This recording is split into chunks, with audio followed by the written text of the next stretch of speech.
Hello, this is Robert, and welcome back to God, Family, and Country. Today I bring you another edition of what I call History in Under 5 Minutes, from an undisclosed location within the everlasting hills.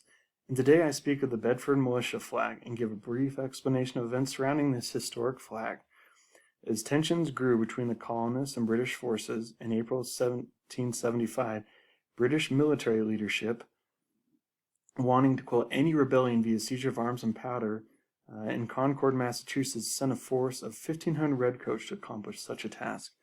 As news of the British march to seize powder and arms in Concord reached the Americans, the Lexington Minutemen gathered under the command of John Parker, and rather absurdly, Parker drew up his handful of 70 men in open formation across the British path. When British Major Pitcairn, in charge of 6 companies of British advance guard, came up to confront the militia, Pitcairn brusquely ordered the Americans to lay down their arms and disperse immediately. Parker, seeing his error, was more than willing to disperse, but not to disarm. In the midst of this tense confrontation, shots rang out. No one knows who fired first. The important thing is that the British military, despite Pitcairn's order to stop, fired far longer and more heavily than necessary, mercilessly shooting at the fleeing Americans so long as they remained within range. 8 Americans were killed in the massacre, including the brave but foolish Parker, who refused to flee, and 8 wounded, whereas only 1 British soldier was slightly wounded. The exuberant and trigger-happy British troops cheered their victory, but the victory at Lexington would prove Pyrrhic indeed, as the resolve of the colonists would stiffen later throughout the day. The King's troops marched on, arriving at Concord 2 hours later. While some troops searched the town for stores of gunpowder and arms, 3 companies guarded what is the North Bridge.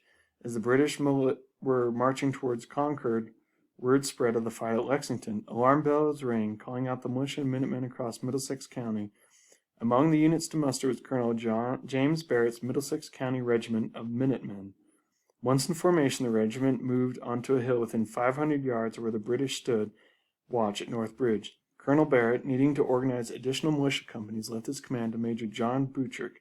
When smoke appeared in the sky above Concord, the Americans wrongly believed the British were burning the town of Concord. In response, Buttrick decided to move his men towards the town. As the Americans advanced, the British pickets fell back across the bridge. The last British unit to cross, the Lightfoot Company of the 4th King's Own Foot men, stopped to tear up some of the planks to delay the militia advance. Leading the American column was Captain Isaac Davis's company of Minutemen from Acton, carrying the Bedford flag, the oldest known flag in the United States, but by some British officer accounts was an unknown flag to them.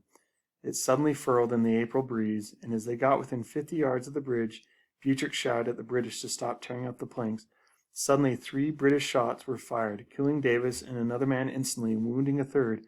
Buttrick shouted to his men, "Fire, for God's sakes, fire!" And the Minutemen unloosed a ragged but heavy volley. 4 out of 8 British officers were hit, along with 7 enlisted men, 2 of whom died. The British, seeing the ferociousness of the attack, immediately fell back towards the town, where they linked up with the other royal troops. Buttrick moved his men across the bridge as the British column began marching back down towards the road to Boston. Militiamen all along the countryside gathered along their path and soon began firing from behind trees and stone walls, inflicting an ever-increasing number of casualties. When the exhausted British troops reached Lexington, the scene of the fight earlier that morning, they were met by a relief force sent to accompany them back to Boston. However, the Americans did not stop their attacks, inflicting additional losses on the British column before it reached Boston. In total, the British suffered almost nearly 300 dead, wounded, or missing. Within days, an army of nearly 20,000 militiamen from all over New England surrounded the city, effectively putting it under siege.